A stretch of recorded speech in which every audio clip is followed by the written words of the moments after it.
Shalom and welcome to another in our series of podcasts from Temple Beth Am, a dynamic center for conservative Judaism in Los Angeles. This is a recording of Rabbi Adam Kligfeld's weekly Rashi study class. And we are on the last verse of chapter 1. We spent a lot of time on the verse and we kind of anticipated the Rashi a little bit. We didn't actually read the Rashi out loud, so that's what we'll get to today. And then we'll jump into the very interesting and wonderful second chapter of Shemot. So just to remind us of what the verse is in chapter 22, Vayitzav paro l'chol amo. We just translate literally without commenting on it. Pharaoh commanded to his entire nation, Lemor, saying, Kol haben hayilod, every son that is to be born, hayeora tashlichuhu, cast him into the river, v'chol habat techayun, and every daughter you shall make sure that they live. So what we played with and danced with for at least a half an hour last time is this notion of what does l'chol amo mean? Not what the words mean. We know what the words mean, that he spoke to his nation, but it seems that if you read it with a fine tooth comb, How can you read with a comb? What's that? How can you read with a comb? You can with enough snark. You can read with a comb. Okay. It seems to be that he is giving an instruction not only to his people about the Hebrews, but to his people about all children.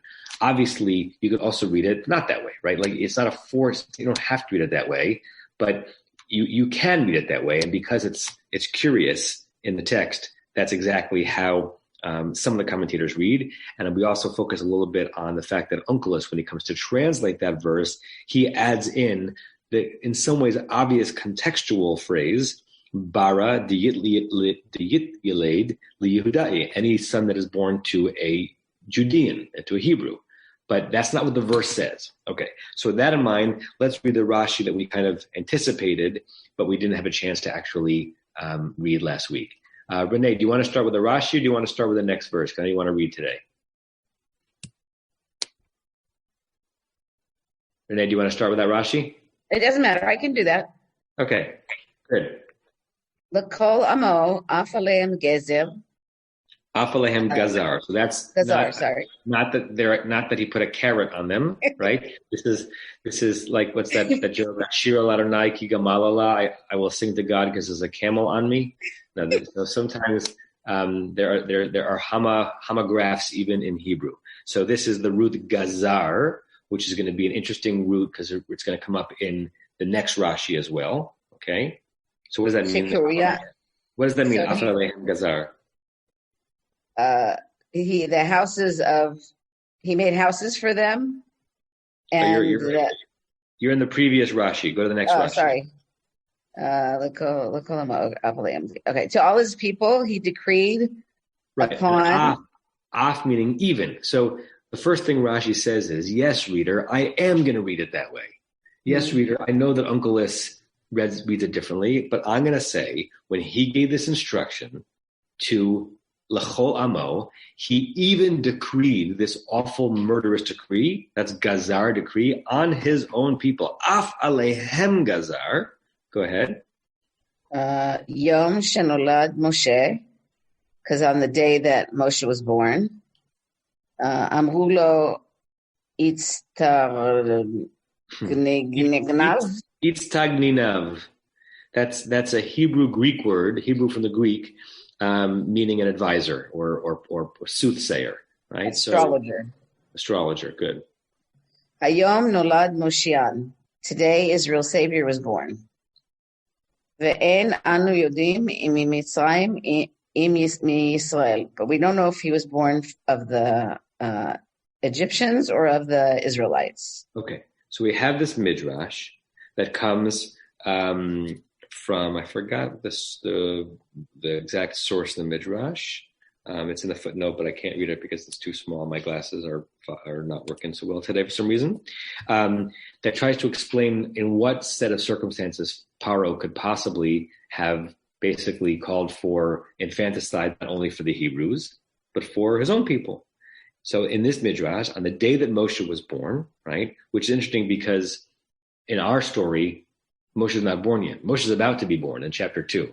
So it's interesting that this is kind of, we're playing around the chronology here. On the day that Moshe was born, his astrologer said to him, we've got a vision, we have a prophecy that the savior of the people that you are enslaving, who's going to undo this enslavement, he was born today. But we don't know, in Anachnu Yodim, im Mitzrayim, im Yisrael. We don't know if he's a Hebrew or an Egyptian. What's kind of subversively wonderful? It's obviously fanciful, but what's subversively wonderful about the way Pharaoh's advisors are portrayed in this midrash? Barry? It seems that God communicates not only through our prophets to us, but God communicates through other people's prophets as well. It's pervasive. Well, at least that they think that God communicates to them, right? And it kind of sets them up as bumbling prognosticators. Like, you imagine going into the king's bedroom saying, "Listen, we woke up this morning, we looked at the stars, and we got a message." And Rashi is suggesting that God communicates to them also. I'm not sure. I think Rashi is suggesting that they believe that they got this sign, right? But they got a half sign. They got a sign saying there's some danger to you, king. There's some danger to you, and the person who's going to save you was born today. But we don't know who it is. So you good luck doing what you need to do with that information. We wish we could help you more. I see Rick's hand and I see Norm's hand. Rick? Hi. Can't hear you, Rick. Really? How about now? Very, very faint. Sorry. My Silverman had the footnote on that story. It was EZ and then an R and then 1. Ezra, Rabbi, I don't know what that is, but it's not in the Hebrew.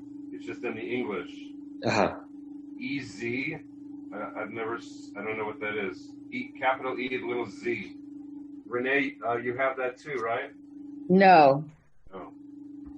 Well, No, I have a different one. After Egyptian father or an Israelite, it's in parentheses, it's capital E and then little Z, and then a capital R, and then a 1. That seems to be a misprint. This probably should be EX, Exodus Rabbah. Shemot Rabbah. It makes sense that it's Shemot Rabbah. Okay. Norm or Rachel? I want to disagree with Barry on that. I think that what Rashi is telling us is that sometimes astrology is correct. And in other places where we've learned about soothsaying and so forth, the Jews are commanded not to go to astrologers and soothsayers, even if their science is valid. And so here he's saying, yeah, the Egyptians had astrologers. They were able to predict something, and it's legitimate in its own right, regardless of whether it came from God. We don't go to astrologers, but nonetheless, astrology is being mentioned here or whatever in the Torah. Yeah. Or it's being alluded to, according to the Midrash, it's being alluded to in the Torah, and there's some information that filters through, but it's not complete information, and just played out. Because when you get incomplete prophecy, the message of the Midrash is that the catastrophe is doubled, right? So you already have a wicked, murderous man who is willing to kill babies anyway, but because he got false information, all of a sudden it goes to wanton. Not even specific, but wanton infanticide. In fact, let's keep reading the Midrash or the comment, Renee. Sorry, there was one more hand up. Sorry, Larry, Diane? Yeah, I just want to say that there's tremendous irony here because, in fact, Moshe was, in some senses, both an Egyptian and a Hebrew. And so their prophecy was in some way more true than maybe we realized. That's interesting, right? That the reason they got a mixed message about the identity of the Savior is because the Savior was going to have a mixed identity. That's really interesting, right? So that ends up being in some ways like a a roundabout praise for these Itzdagnin. They heard it exactly right. They just couldn't decipher it. Right. Good. Renee? Vero'in anu shesofo lilkot b'mayim. So his destiny was stricken through water. So we're still now back in the conversation that the astrologers are having with Pharaoh, saying, we got this message. Some person of unknown origin and national identity was born today. He is destined to be the person who's going to take your slaves away from you. But we see that he's going to have a downfall with water. So because we see he's going to have a downfall with water, we're going to tell you exactly what you should do with all the people who could be in that category, and hopefully that will be the downfall that we foresaw. Keep reading. Leficha gazar oto hayom. So Pharaoh decreed for that day, af al hamitzrayim, upon the Egyptians too, shene'amar kol haben hayoled, every son that's born, v'lo na'amar kol haben hayoled le'ivrim. Not all. Here it's different. So here it's not all the sons that are born, but all the sons that are born of the Hebrews. Right. No, the reverse. He says, because Rashi is saying the reason why the engine for this midrash that suggests that he decreed this upon the Egyptians too is because it does say shene'amar. It says kol haben hayoled, every son that is born. V'lo ne'amar. It does not say what Uncle has translated it as, which is every born to the Hebrews. Vehem lo ayu yodim shesofo leilkot al mi meriva. They didn't know that their version was his destiny was going to be stricken through the waters of the meriva. Who thinks they understand what's going on in that last sentence? What is it that the astrologers didn't know, and how does that impact the through line of the midrash? They didn't know his exact fate. They just knew that he was going to suffer through water. Right. So what's the reference to Mei Merivah, the suffering through water that Moshe does actually go through? Well, he's Barry? Can't hear you, Barry. Trying to unmute you, but I can't hear you.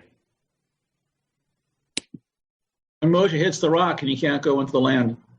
Right. So Moshe ends up living in our scene because of what we're about to see, Miriam. But the thing that he actually wants most to do in his life later on is to go to the land of Israel. The reason why he can't is because he gets mad at the rock. Those are the waters of Mei Merivah. So the astrologers saw that the savior of Israel is going to die on some level through water. But they got they got the messages mixed. He wasn't going to die through water as an infant. His life is not going to reach the place he wanted to go because of water. And so the instruction they gave to Pharaoh was close-ish, but not close enough. Alan and then Rick. No, that was just the comment regarding about what was maybe about hitting. Got it. Okay. Rick. Never mind. Everyone's getting very shy. Okay. So where this midrash leaves us, if we kind of compare it to where we were in the beginning, the easiest way to read the pshat of the story is that the instructions to that he was creating a greater army of people to do his dirty work for him, right? That's the command to all of his people, all of his nation. But we don't have to read Kol Haben Yilod to be so generic as every child born in the nation. It means every child amongst the people that you know that I want to be rid of, every male child you throw into the water. But by recognizing that it doesn't add that Hebrew, Rashi opens up through the Midrash this notion which gives us the pleasure, right? We Jewish readers, the pleasure, as it were, of seeing kind of fumbling astrologers, Pharaoh who got some information about the life that Moshe is about to lead, but information that actually undermined Pharaoh's ability to do anything significant about it, right? And we also, as the reader, get a preview we kind of get the arc of Moshe's life in one little midrash here. He's born today, and we're already thinking about the way his life is going to end at the end of his service to the Jewish people. I see Barry, then Norm, Rachel, then Matt.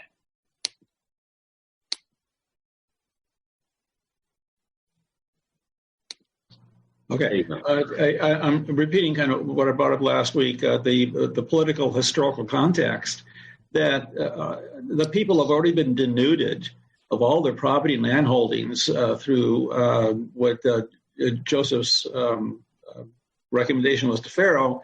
They've given everything up. They've been denuded, and now Pharaoh is commanding that they throw their sons in the water. It's remarkable that he would be absurd as to command his people to do this at this time in history. I mean, it is a bit of absurd. It's an awful scene. It's a bit of an absurdist midrash, but it's an absurdist midrash that presents again Pharaoh again not only as evil but out of his mind, evil and out of his mind, and that's a very bad combination. Norm, Rachel. Both of us. Both of us. You should have raised your hand twice then. This story of the astrologers, it brings to mind that there's in the Christian Bible, and there's an analogous story when Jesus was born, that Herod heard that the person who would overthrow him had been born, and proceeded to try to kill all the babies. So that was what echoed for me. And does anybody else recognize that particular story as being analogous? I see a bunch of heads nodding. I see Tova's hand shooting up. So let me hear what you have to say, Tova. Yeah, hi. I definitely was thinking about that. I think I mentioned it last week. That the irony is that the solution, when Herod orders the massacre or the slaying of the innocents, it's like a major theme in a lot of Christian art, is the slaying of the innocents by Herod of all of the babies of a certain age. Joseph and Mary seek refuge. They escape to Egypt. Mm-hmm. Which is really ironic in the parallel to this story. And as I said, it has to make me wonder, the writers of the Gospels must have been aware of this, and what they intended by that parallelism, I'm not entirely sure. Right, and remember that early rabbinic literature, I'll get you 1 second, Elon, and the Gospels are very contemporary, right? Yeah. And they, in some ways they are in very important conceptual points of departure, right? The Gospels in some way are a rejection of the notion of a rabbinic Judaism, or at least of an interpretive Judaism, right? And many scholars have wondered for years the extent to which they did or did not do what the man Jesus actually wanted them to do with his life and his legacy. But that's the place where these cousins become very, very far apart in the family tree. But it's almost impossible to imagine they didn't influence one another. Right. I don't know nearly enough about the dating and the overlap to know whose influence, which one influenced the other more. Is there more midrash in the gospel, or is there more gospel concept in the midrash? I'm not sure. Midrash lasts longer, right? Midrash kind of start to happen in the years 150, 200, 250, and then it continues, throughout even to the early Middle Ages. I mean, it's continuing now, but a classic midrash goes all the way to the 6th, 7th century. And obviously the Gospels are completed and codified before that. But it's really an interesting thing to study. And there are people who made careers over studying that exact nexus. Elon? Yeah, that was going to be my point, which is I don't think it's fair for us to say that this preceded the Gospels, right? Which is exactly your point. We're not sure which preceded which. I'm also curious as to why this didn't spook Rashi a little bit, because it's clearly very Christian, the notion of, unto us a Savior was born, right? And even just reading that language to begin with spooked me, right? It just made me feel uncomfortable And I'm curious, obviously we'll never know as to why that didn't have the same effect on Rashi. Yeah. Let me hear from Norm and then Matt, because I think your hand was up, and then I'll see if I can kind of resolve some of that. Norm, Rachel? Oh, we don't hear you yet, Norm. Sure. There you go. Okay. I think the astrologers got it exactly correctly, and it's a sign of Pharaoh's stupidity that he tries to avoid it by killing the boys. They say the boy has been born who's going to grow up and overthrow you, and they're right. They say he'll be hurt by water. They're right. He decides to put an end to it now, but he's wrong. That it's too late. He doesn't just accept it and decide to postpone it to the end of his natural life or anything. He tries to kill all the babies. It's too late. The baby has been born. Yeah. The more remarkable thing is why he later allows this baby, obviously born on approximately that day, to be brought up in his household. Yeah.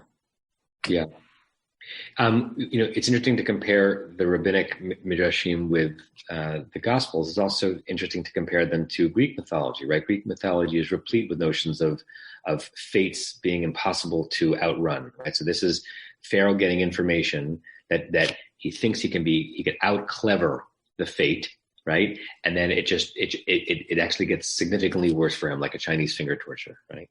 Matt and then Tova.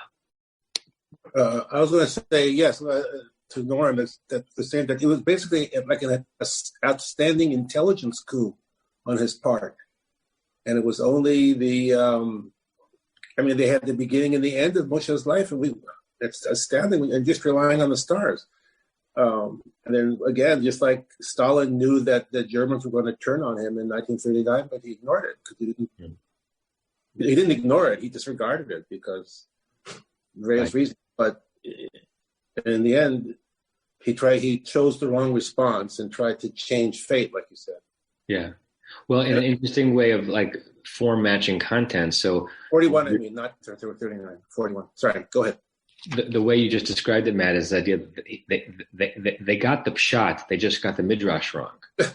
But this is taking place in a midrash. That the pshat was that the Savior was born and he's going to be wounded by water. All right, but their interpretation of those factoids were totally off base.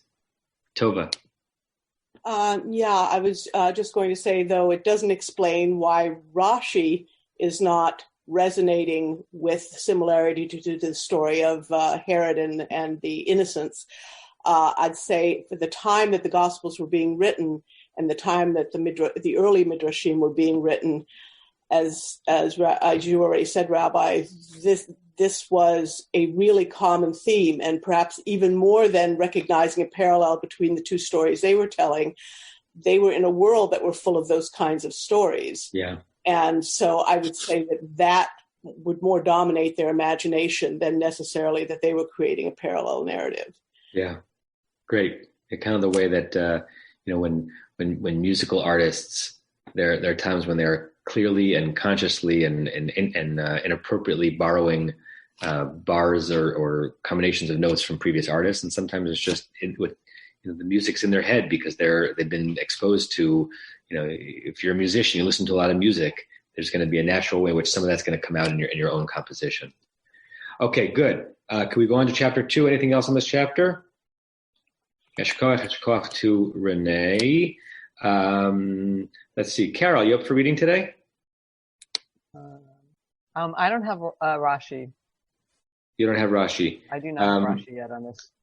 Okay. So I'll pass today. Okay. Let's see. Leonard, do you want to read chapter 2, verse 1? Oh, we didn't finish. Sorry. Did we finish? Yeah, we finished. Okay, we finished that Rashi. Okay. Vayelech ish mi Beit Levi, vayikach et bat Levi. And a man from the house of Levi came and took the daughter of Levi. Okay. So perfect translation. What do you think the verse means? I have no clue. So this is one of the situations where the Hebrew words are pretty simple. We got two verbs. We know what the verb lalechet means, to go. We know what the verb lakacha means, to take. We know what the word ish means. We know what beit means. So a man from the house of Levi went, and he took a daughter of Levi.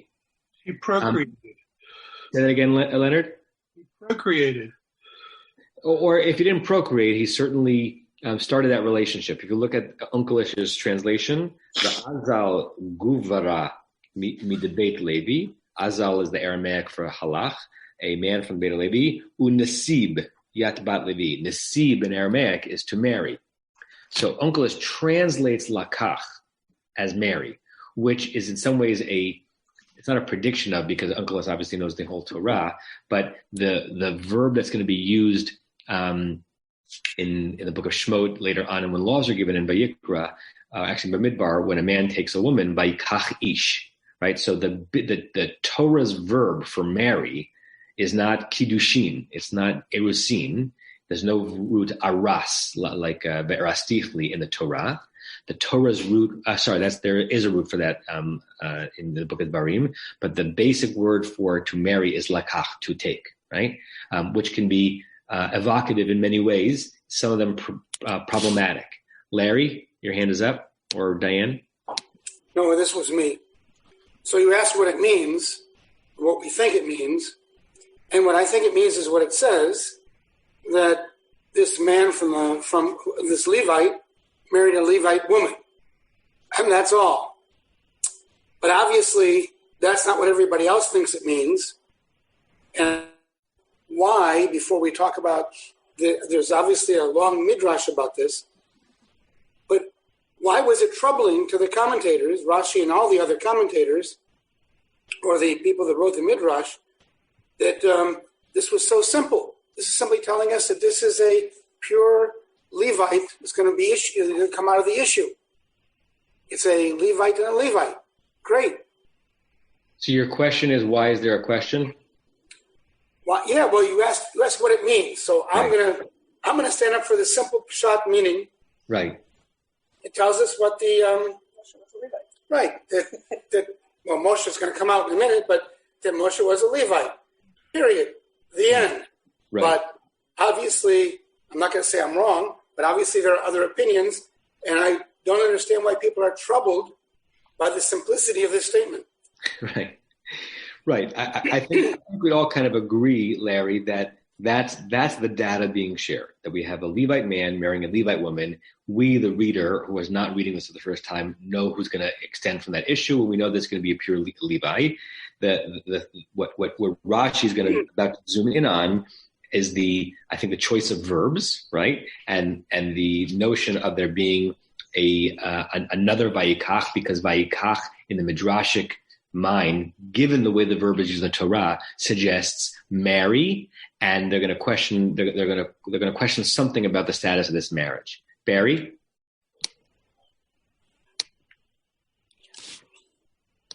Trying to unmute you. If you just want to do pshat, then you would begin with Vayikach. But why begin with Vayelech? Good. That's another great question on the verse that Rashi doesn't pay attention to, right? We don't need the Vayelech. Now, again, colloquially, we throw out words we don't need all the time when we're speaking, right? The guy went and got married to. No. Okay, but we could also say the guy got married to. Right. Well, what's the going? What's the going? What's the went? Rashi totally ignores that, but it's a good question on even a simple sentence. Tova? I think one of the things that might be puzzling is that this seems to suggest that he took her to wife, and then to anticipate she gets pregnant and bears Moses. And yet, as we'll learn as we go on in the story, Moses has an older brother and sister, who I believe are also identified as of the same mother. So why does it appear to be saying that he is going and marrying her now and bearing Moses when she's presumably already born children? Exactly right. And that comment is a critical comment to understand the unspoken question in the Rashi you're about to read. Because the Rashi you're about to read is a fascinating Rashi, but it, as he always often does, leaves out the question that's bugging him. And that's the question that's bugging him, right? We're about to learn, and we're not stupid, we're about to learn that Moshe is born. And we learn later on in life, later on in the next verse, that he has older siblings. So if Moshe is about to be born, and his older siblings, then were they born out of wedlock? Because the verse seems to suggest that a Levite man married a Levite woman, and then Moshe is born.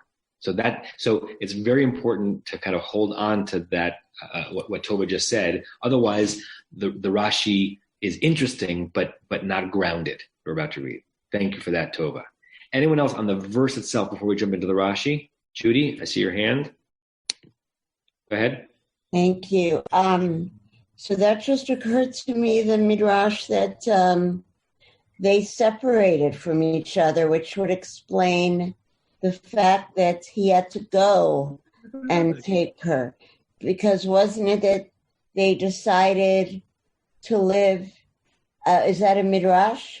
So hold the thought. We're going to get there, but I want to get there inside the text, and then we can talk about it. But we're about to go to that exact place, Judy. You're so that's when you're a good astrologer. You read the signs, and you know that that's coming. Okay, good. Anything else on the verse itself? Anyone want to throw a comment on why we have a Vayelech and a Vayikach? Kind of trying to answer Barry's question, which I'm sure some Midrash does somewhere, but Rashi doesn't pay attention to it. Or do you want to leave it alone? Vered? Maybe they weren't together. Maybe he had to go someplace. So first they say, okay, so he went wherever she was, and then he took her, and they got married, and something happened. So Vayelech means that she was elsewhere, maybe because there were some degrees or some laws that they weren't supposed to be together, or maybe he went and he took her. So that's a really interesting answer, and that will add even more fodder to the Midrash you're about to read. I need to pause for 3 minutes to just do one thing in my house, so I'm going to just turn my mute off. I guess I can unmute you all so you can talk amongst yourselves if you want, and I'll be back in 3 minutes. Do you want me to unmute you, or you want to stay quiet? Unmute? No, unmute. Okay. You're all unmuted. I'll be right back. Okay. Vered? Yes. Vered, I just want to say you were right on the money. Even Ezra says, talking about the word went, apparently she lived in another city. All the Israelites lived in Ramses, but there were a number of different cities there. So you and Even Ezra match. Alan, we always say that there are no extra words in the Tanakh. So each word probably has a meaning. So he had to go somewhere because she was in a different place. Maybe because they had laws that they couldn't be together by Pharaoh's order, and then he took her. But Vered and Alan, all the commentators know the Midrash, which we're going to get to in a minute, that in fact he either divorced her or they split up because he didn't want to have any children because he already knew the decree. But the answer to the question about Vayelech, Chizkuni answers that one directly. Yeah. And Chizkuni says it starts with Vayelech because he, Amram, took the advice of his daughter.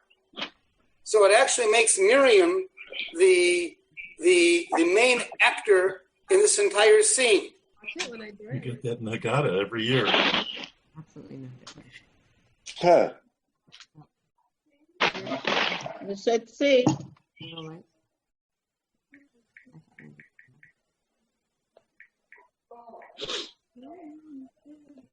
Moses' parents already had two other children, Miriam and Aaron. Right. So the theory is that when Pharaoh came out with his decree, the parents separated from each other so that the kids, so that the boys wouldn't be drowned. And Miriam went to his father. This is what Ramban is saying here, and that is that Miriam went to his father and said, "Your decree is worse than Pharaoh's." Because Pharaoh was only, after the boys, but by not having any children, you're getting rid of both the boys and the girls. Yeah. So here I am. I'm back. All So the it looks like couples. we jumped into the very midrash that Rashi is going to bring, which is great. But I also saw there were some hands up. We solved everything. We solved it without you. Oh, great. Okay. So should we just move forward? Did you start reading the Rashi? No. Okay. So, Leonard, start reading the Rashi. You were actually just paraphrasing it in English, but now let's start reading it. Okay. And by the way, before you read the Rashi, there's a longer and shorter version of this Rashi. In this book, which we have, only the shorter one appears.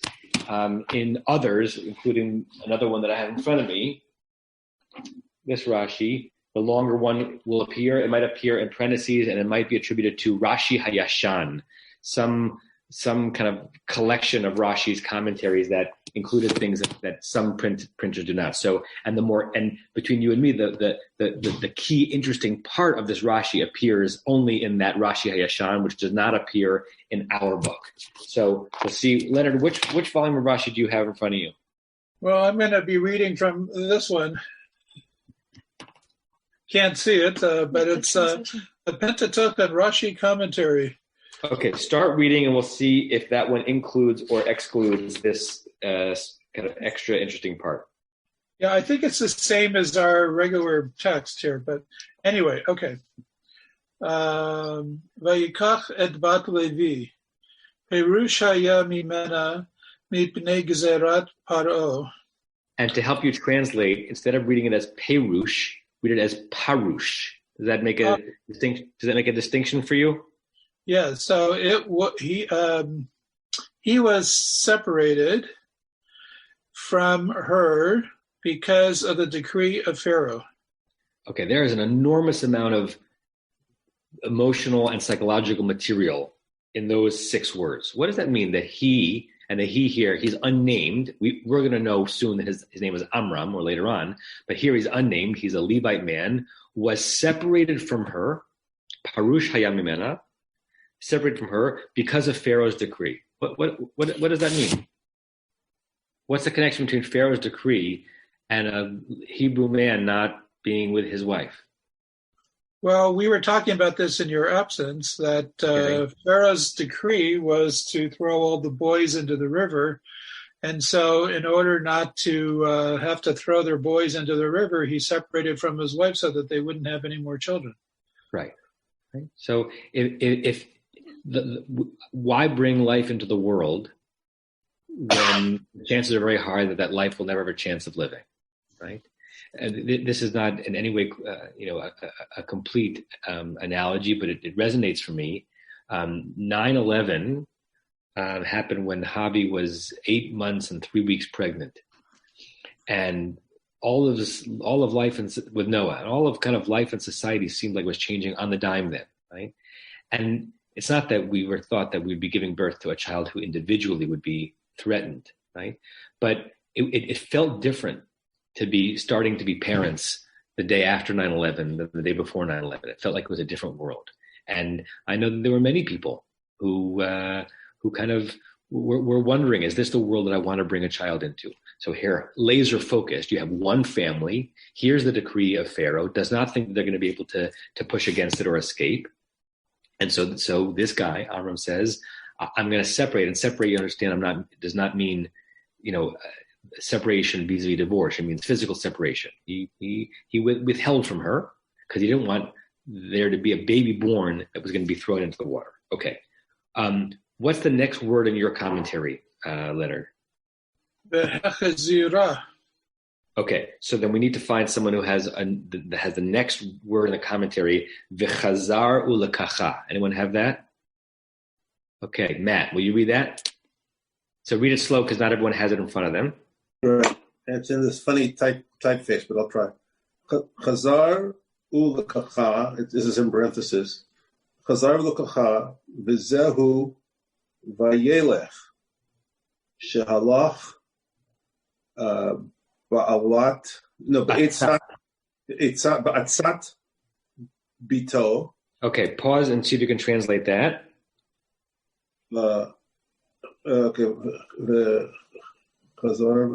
He went again and took her. Right. So remember Tova's point and Bered's explanation for why Vayelech is there in addition to Vayikach, and Barry noting two verbs. So this comment attributed to Rashi and appears in some Rashi commentaries and is true to the Midrash upon which the Rashi comment is based, says, Chazar v'lekacha. He went and married her again. He remarried her. He retook her. He was intimate with her again. Mm-hmm. And that's why V'zehu Vayelech. That's why you have this verb Vayelech. He did go. Shahalach. He went. Right. Sat bito, on the wisdom or the counsel of his daughter. Keep reading. She'amra lo gzeratcha kasha mishel paro. Imagine this finger wagging. What? Just imagine this finger wagging from Mary. Right. So he went on the advice of his daughter, who said to him, "Your decree is more harsh than that of Pharaoh." Your decree is worse than Pharaoh's. In what way is your decree worse than Pharaoh's? Keep going.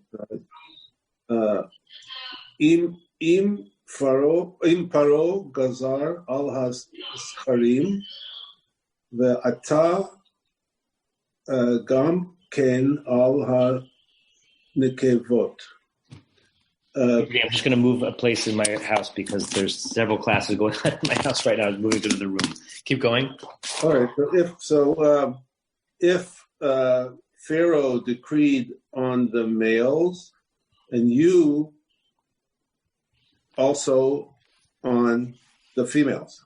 Right. And the way I think we should understand this if is not meaning really a conditional if like we have it in English, but like, I stipulate that Pharaoh did decree on the males, but you've decreed on the females. How has, and what's the thrust of that critique that Miriam says? In what way has her father decreed also on the females?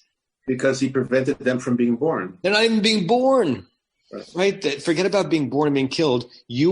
Pharaoh is making sure that no Israelite boys will live. You're making sure that no Israelite boys or girls will live. Okay, keep going. And then it says that that's from Berashi Hayashan. So right, and now we're probably back to the. And that ends it. Leonard has the Hechsirah. So we're going to go back to our regularly scheduled programming and have Leonard read, but Barry has a hand up first. So are we assuming that during this period of time that in fact all the Egyptians and the Israelites were in fact throwing their babies in the river? Say the question again, Barry. Are we assuming that at the time that Moshe that Amram decided to leave from his wife, at that time, that in fact all the Egyptians and the Israelites were in fact throwing their baby boys in the river? I think we're assuming that there is a fear that any child born to you will not live. I got that, but because in fact that's what they were doing. I don't know. This is astounding. It is astounding, right?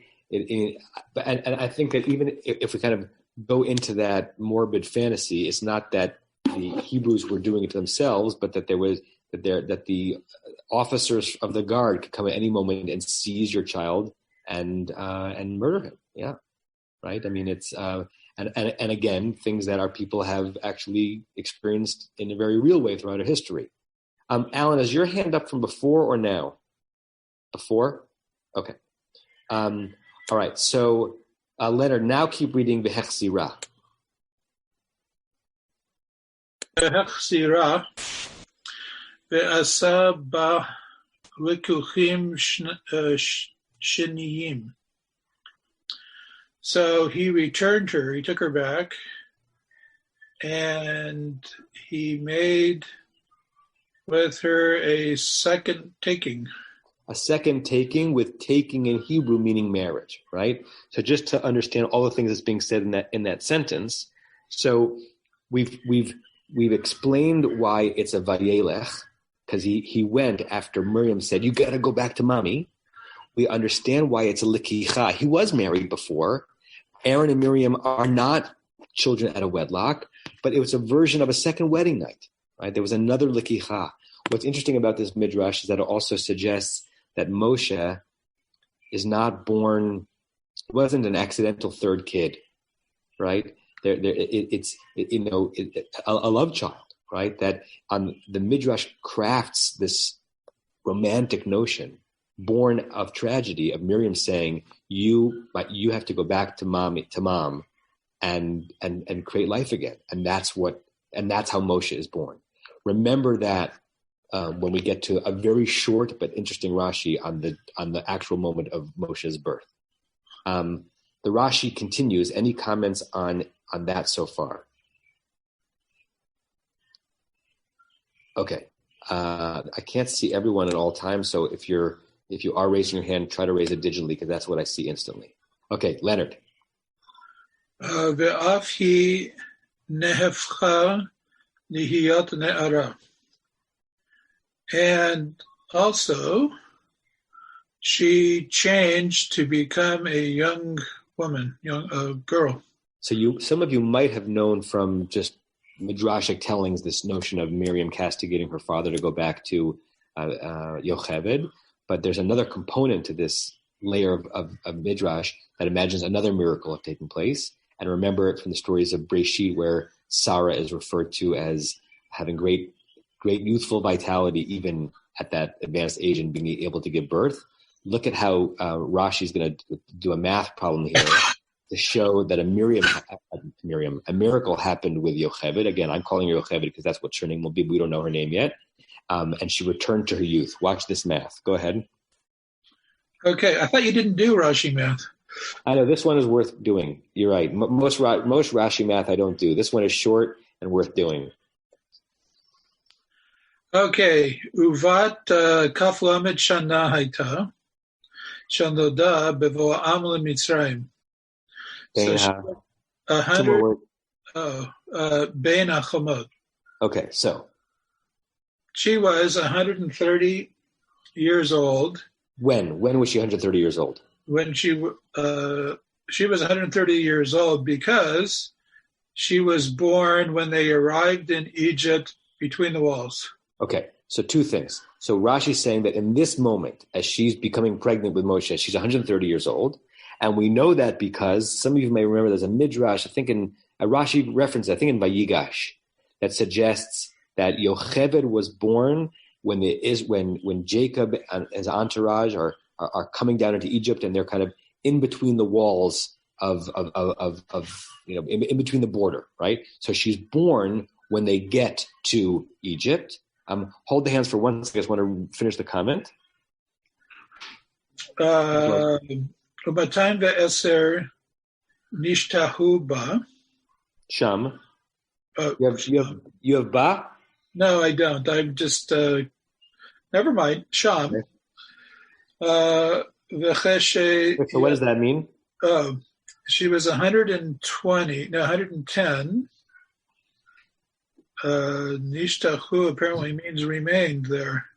Matayim ve'eser, 210. 210, okay. There are several different countings in the Midrash, in the Haggadah, for how many years the Israelites were enslaved in Egypt, right? And it does not matter to me at all which one is right. It just matters to me how interestingly they piece together. According to this Midrashic thrust, the Israelites were enslaved not for 400 years, but for 210 years. Nishtahu, they remained there. The root is shin he he, to remain, meaning the Israelites remained in Egypt. So the Israelites were in Egypt 210 years. When they got there, she was 130. Keep going. Sorry. Today she's 100. Right. When they got there, she was born. And how do we know that today she's 130? Because Kashiyatzu Haya Moshe ben Shmonim Shana. What does that mean? Okay, because when the Israelites left Egypt, Moses was 80 years old. Okay, so you have If the you were there for 210 years and you subtract the 80 years, and apparently there's no gestation period, that means that... you just wait. We're going to get to gestation in another verse. Okay. Right. So if you do all that, you carry the one and you use the quadratic formula, negative b plus or minus the square root of b squared minus 4ac all over 2a, you get that at this moment in Yocheved's life, she's 130 years old. And why is that significant? Keep going. Im ken, כשנתעברה ממנו, הייתה בת 130 וקורא אותה בת לוי. So translate that last piece. Okay, if so, when she became pregnant with him, she was 130 years old. And yet still the Torah calls her Bat Levi, a daughter of Levi. So the punchline at the end is, we've proven, Rashi would say, she's 130 years old. And she's referred to as a Levite maiden. This suggests that not only did Miriam successfully get her father to return to her mother to produce love, but a miracle happened in that hut, and she was no longer 130 years old. She was as young as she was when she was a young maiden. You would never refer to a 130-year-old woman who has children as a bat anyone, but yes here, right? So that's the double miracle that happens. Okay, I see Norm and Rachel's hand, and then Barry's hand, and I see Diane and Larry. So let's go Norm, Barry, Larry. I think it's crucial to point out that it says in our verse that he marries a Bas Levi. It's not simply a woman of the house of Levi. It is actually a daughter of Levi. And that's why she has to be at least that old. Oh, interesting. She could have been a 20-year-old of the house of Levi, but she has to be that old in order to have been an actual daughter of Levi. Nice. And so I think that's really crucial to understanding why Rashi does this and why we need to. That's great. I never picked up on that. Right. He is Beit Levi, but she is Bat Levi. Very good. Barry, Larry, Diane, and Joel. Can't hear you yet, Barry.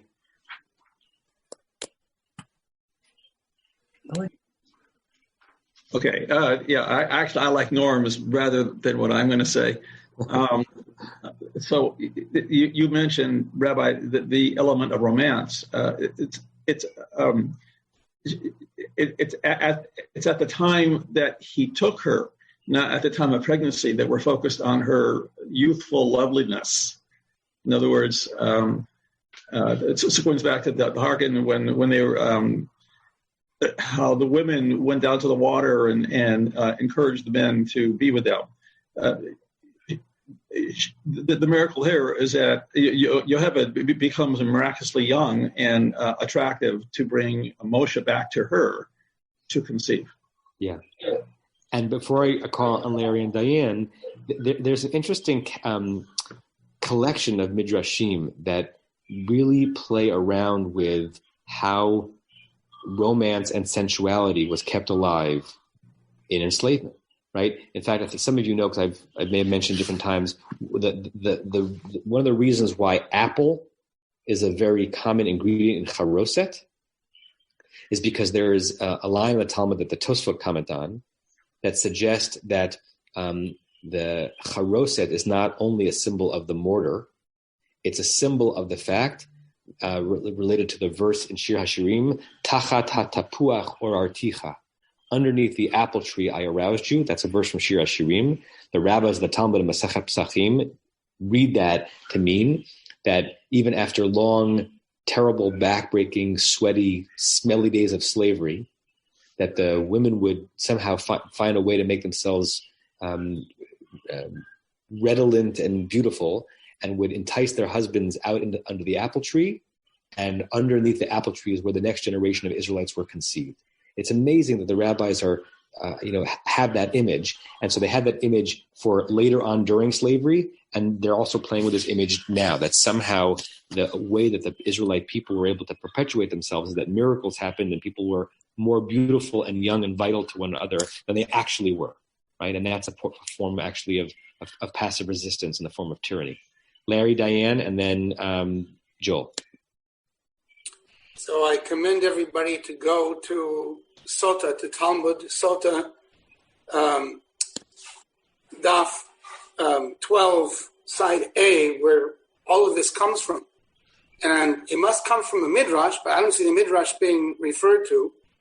It seems that some Talmudic sage, who I don't know, Rav Yehuda Bar Zavina, is responsible for an awful lot of this.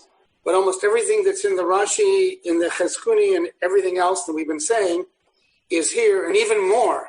And the math is here as well. Yes. And the math basically is making the case, I just tried to read it quickly, that indeed Yocheved had to be conceived on the road between Eretz Yisrael and Mitzrayim. So it's absolutely fascinating stuff. Yeah, and that Rabbi Yehuda Bar Zvina, is in some ways, as you said, responsible for on that page of Talmud and through Rashi for really crafting a traditional reader's understanding of this part of the Torah, a critical part of the Torah, and you almost never hear from ever again. It's not like he's a rabbi who comments regular. Like every once in a while that name comes up in the Talmud, but he is, because Rashi is so taken by that page of Talmud, he ends up being uniquely responsible for painting the picture of the beginning of our negative time in Egypt. It's pretty interesting how that happens in the course of intellectual history. Joel? I just wanted to comment that the alliteration continues between the bait and the bat that we had from the previous verses. Say more. That we had Vayas lehem batim, v'kol ha-bat techayun, and then now we say bait Levi and bat Levi. Yeah, good. The poetry. Right. And particularly if you add to the alliteration, or to be maybe even more precise, the assonance, you have ben bat is all over these verses. Ben bat, ben bat, ben bat. I call her ben hayulod, bat Levi, beit Levi, teled ben, and even though it's not the same root, the sound is similar. We also have tevat gomeh, the sound of bat built into the word for the little ark that Moshe is going to be protected in. Great. You can call it bat water. What's that? You can call it bat water. Bat water. Oh, nice. Okay. Did we get to the end of that Rashi? I think we did. Okay. Any other comments on this Rashi? We maybe have time to start reading the next verse because I owe you 3 minutes. Tova. I just wanted to comment a personal reaction, and you sort of hinted at it. There's something so powerful about going from that first chapter where in a way it's on this kind of very generalized level. We're talking about the people growing and becoming mighty. We're talking about, these goings on in the court. And then we plunge into this intimate story that starts with a husband going back to his wife and a child being born. And it changes from sort of almost abstract to very visceral. And I find it very powerful. Great. And if you pull back into how Genesis ended, right? So it's often said, and we mentioned this, that Genesis is the story of a family, Exodus is the story of a people. Yeah. But Exodus begins talking about a people, but then quickly focuses on a family, right? So we're not with Abraham, Isaac, and Sarah and Rebecca anymore, but we're in one Israelite's home, right? And that blossoms from that one set of narratives, and the rabbis really want to go in intimately and understand exactly what's happening. And I got to tell you, once I don't remember where I was when I first learned this midrash about Miriam, but I know intellectually that story is not in the Torah. But when I think of the first and second chapters of Shemot, it's there. Miriam is castigating her father, and without that kind of chutzpah, without that sacred chutzpah, there's no Moshe, there's no salvation. I can't disentangle it because the rabbis do such a good job of creating the emotional intensity of that home. Barry? Can't hear you yet. Just remarking again, the the repetition of a theme in our people's history, that romance, it's between husband and wife, water, and how the wells, the theme of the well, the theme of the water, the theme of how the people attract to each other. It's not just making babies. It's a matter of being attractive. That theme is repeated in our history, and that's lovely. It's a very unique for our people. Well, wooing is part of the Torah text, and definitely a part of the Midrashic text. The notion of wooing. Alan, maybe you'll be the last comment. Go ahead, Alan and Judy.